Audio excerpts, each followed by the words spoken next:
We got ourselves a little sort of like a manual drill press to test out. So y'all stay tuned.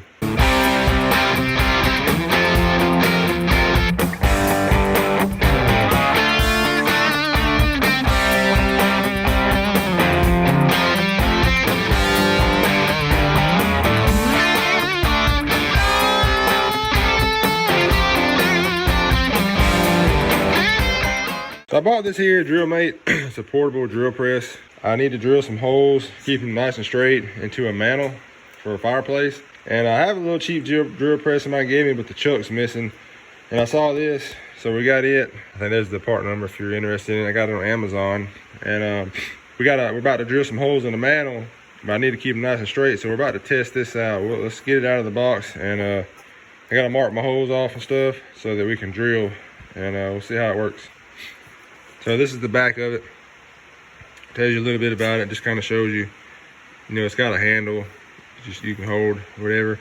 And apparently you can swivel it, adjust it too to drill angles in there. That's neat. But I'm drilling the perfect 90-degree angle. All right, let's see.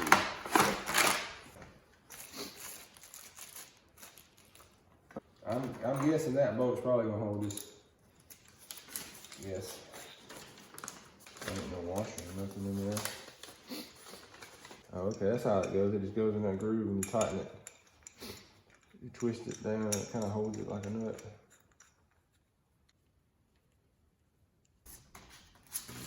Well, I know that's the stock. It ain't even in there. We go.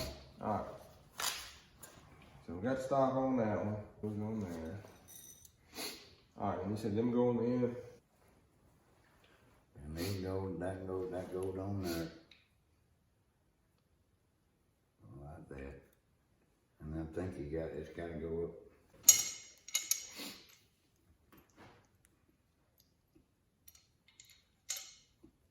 All right. Let's stick a bottom one in there and I'll get it started.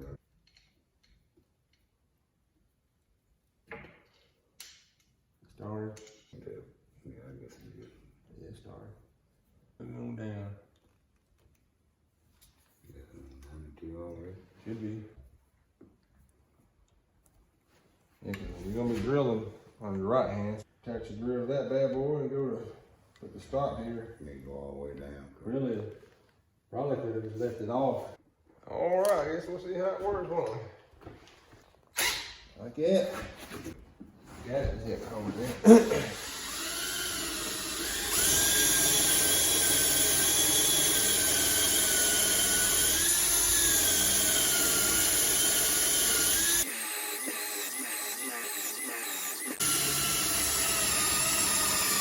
Let's clean off some of that. All that mess. It worked pretty good, don't it? And it's got rubber. Oh yeah, it's got grip things on the bottom. The bottom of it. And you could actually run some screws in there and hold.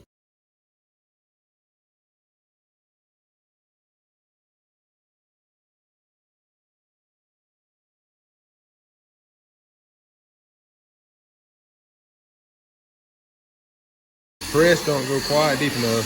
Having to go a little deeper down.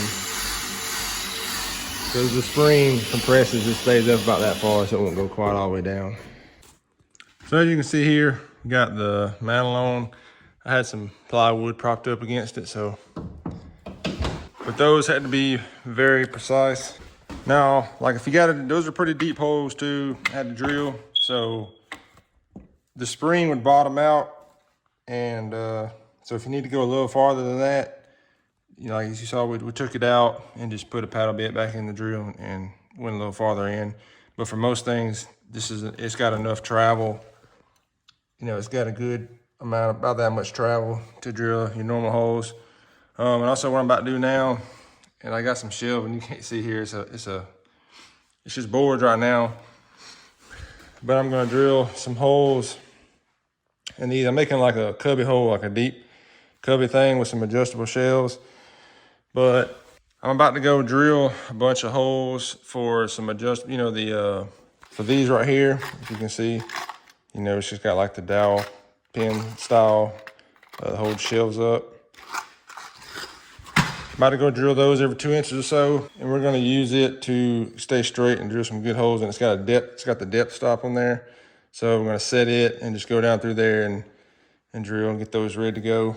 So I'll do that in this video too, just to give you a demonstration on that part. About 3/16 hole, and I gotta go to a depth of 3/8. So what I'm gonna do is let my stop up here to 3/16 below where, you know, my tips touches the wood, so it'll be pretty consistent all the way down. All right, let's see what we can do with this first one here.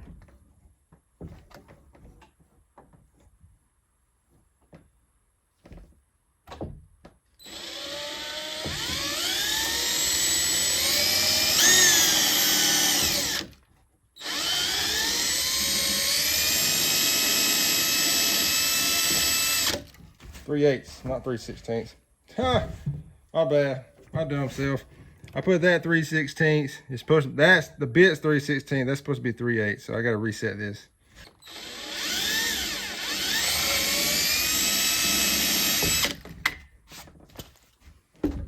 All right, that fits pretty snug too, so we're good to go.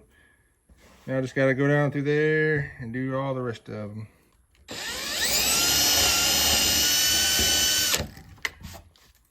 I gotta have the holes really precise.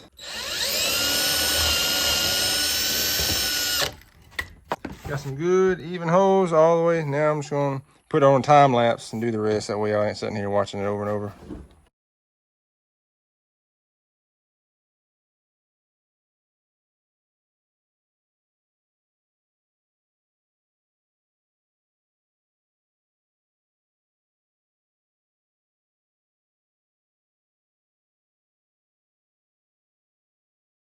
I got good, straight, consistent holes all the way down.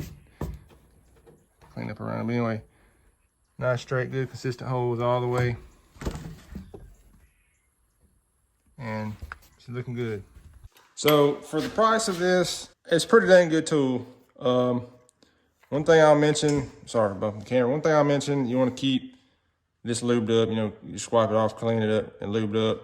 You can use oil, but oil will get dust and stuff sticking to it, but you can take it apart and clean. Or you can use some graphite just to keep it lubed up so it doesn't start sticking. And the other thing, the only thing really that I could see that chain, like I said, you can lay pipe because it's got these grooves here. You can lay pipe on there and drill holes, whatever. The only thing really I would do a little different so far just for this particular is where the handle, it would be nice if it came up a little bit and just went straight out so you could hold it straight and not have like your knuckles up against whatever. You basically just kind of push on the top. You can't really have your hands under it. So, but it works okay like that. So it's not too big of a deal the way it's just slanted. But if you're like me and you don't really need a drill press, sure, you can get a budget drill press if you're going to use one all the time. But if you don't use one a lot, this just works just fine. Or if you need one out in the field, that's the point of this, it's a portable. It works good like that if you need to drill good straight holes out in the field somewhere. And like me, wouldn't use a drill press enough to really go buy one. So this is why this works just fine. That's why I bought this one, especially for like that. You saw that mantle. You can't put that, well, if you had a huge drill press or something, a table in like a big shop, sure, you could do that. But for like me, I couldn't put that on a drill press if I had a bench top drill press. So that's why this worked out great and it's cheap. So hopefully y'all enjoyed the video. Maybe that helps somebody if y'all need to drill some holes but can't afford a drill press or just don't need one enough to go buy one. This right here will help you out. So that's gonna be it for this video.